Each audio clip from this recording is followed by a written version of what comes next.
جلال آباد نه راغلی عثمان علي زما جماعت الاحرار سره هغې احرار مولوي صاحب نومېده دویم استاد عمر کاري صاحب نومېده څلور کسه راغلي وو ما سره زما نه علاوه درې نور کسان یو عبدالهادي و یو چې دی هغه جانان نومېده او یو چې دی عمر فاروق نومېده عبدالهادي هغه دې اوس تصویر راوښود مړ شوی دی جانان چې هغه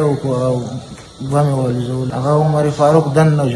او بیا مانه جدا شو مونږ خو د هغو وضع کېدی دی هغه عبدالهادي دلته بلد و دی پاکستان هغه د باجوړ و هغه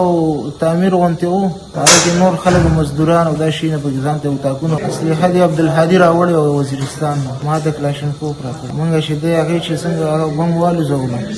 بیا مونږ وردن نه شو ما زه چې څنګه منډه مې واخېسته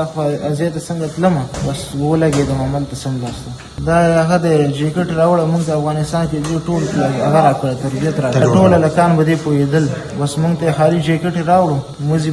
موزي پکې صرف وو نور بیا موږ دلته برابر کو جوړم بارود پکې وو موږ ته هلته تربیت راکړه څوک چې دلته راځي دا ټول هر څه ورته ښیي دلته چې دی موږ ته افغانستان نه هر څه کړي وو عبدالهادي دلته بلد وو مخکې هم راغلی یو ځای موږ سره راغله موږ ته یې ویلې دا